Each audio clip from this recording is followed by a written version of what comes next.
Bonjour à toutes et à tous. Aujourd'hui on se retrouve pour une nouvelle vidéo. Ouais, on va vous parler du NAS. Donc nous avons récemment décidé de faire l'acquisition d'une machine en réseau. Globalement, on va répondre à 3 questions. Qu'est-ce qu'un NAS? Comment le créer? Et quelles sont les autres alternatives et pourquoi ne pas les utiliser? Pourquoi ne pas utiliser le cloud tel que Google Drive ou Dropbox ou même Synology, dont on reparlera plus tard. Finalement, qu'est-ce que c'est qu'un NAS? Un NAS, pour Network Attached Storage, c'est en gros un boîtier qui est relié au réseau. Ouais, en d'autres termes. En fait, c'est un PC en réseau tout simplement, ouais, avec un disque dur. C'est un disque dur mis en ligne, quoi, tout voilà, simplement. okay. Du coup, finalement, l'intérêt d'avoir un NAS, c'est qu'on peut accéder aux informations qu'on stocke dessus depuis plusieurs appareils. Exactement. C'est le même fonctionnement que OneDrive, que Google Drive, que Dropbox que vous connaissez, mais là on a une interface qui est dite FTP. Enfin, dans notre cas, c'est une interface qui est dite FTP. Et voilà, vous pouvez y accéder depuis n'importe quel navigateur internet. Alors, seconde question, de quel matériel est nécessaire pour pouvoir créer un NAS? Comme on l'a dit, c'est finalement un PC avec un disque dur, donc il vous suffira d'avoir un PC lambda. Donc nous, on a récupéré un ordinateur sur Le Bon Coin dans lequel il n'y avait pas de disque dur. On l'a eu pour 10 €. Nous avons pris un AMD Phenom 9550, donc ça date un peu. C'est pas ce qu'il y a. C'est un quad-core quand même. Quad-core, 2 GHz à peu près. Donc c'est largement suffisant pour un NAS. Si vous regardez sur internet des NAS Synology ou quoi, souvent c'est des dual-core 1,5 GHz avec 1 Go de RAM.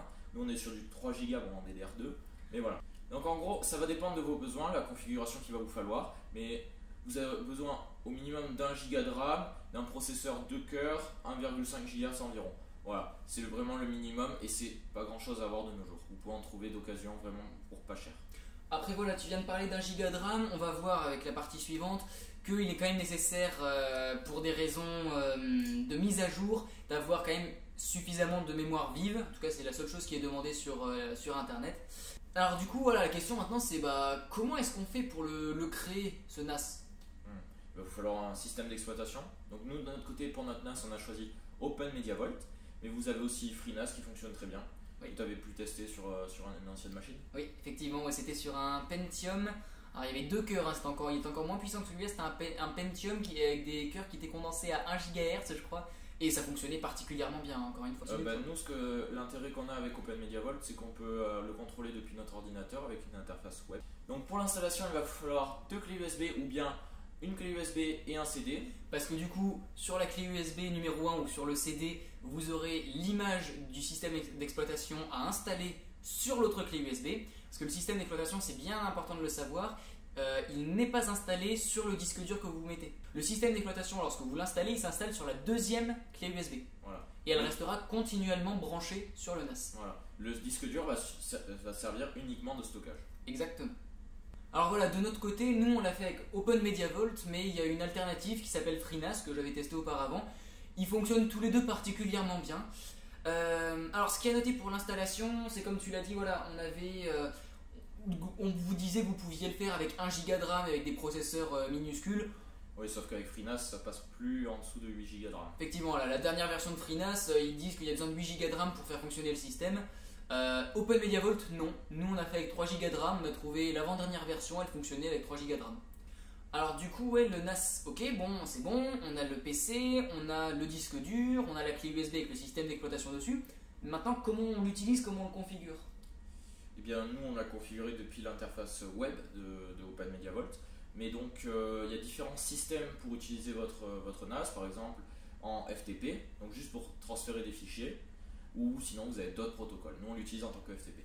Et en plus vous avez dans les systèmes donc Linux, macOS et Windows, vous avez la possibilité d'intégrer votre serveur FTP à l'intérieur de votre explorateur de fichiers, que ce soit le Finder sur le Mac ou que ce soit l'explorateur de fichiers sur Windows ou encore un autre explorateur de fichiers sur Linux. Vous avez la possibilité de créer un dossier qui va être directement un raccourci au serveur.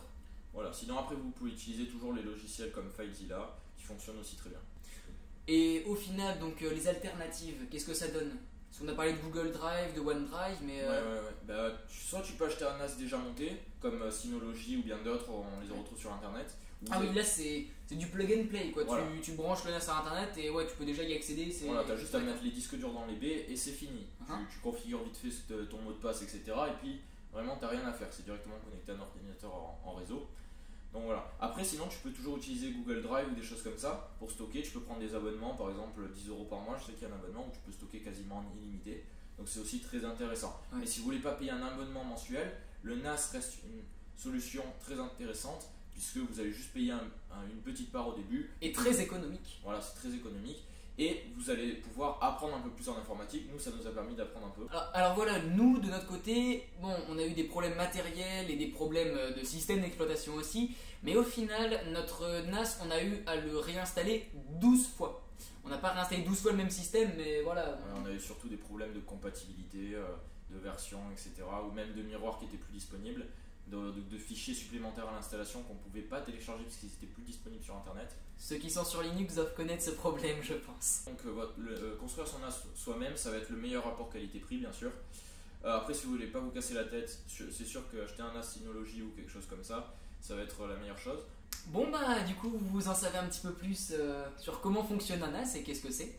On vous remercie aussi pour les retours sur les précédentes vidéos, les likes et les commentaires, les idées d'amélioration. Donc on a essayé d'en tenir encore un peu compte. Bon, maintenant on commence à être un peu mieux niveau éclairage et vidéo. Tout doucement, voilà. tout doucement, ouais. Voilà. Bon bah sur ce, On vous laisse.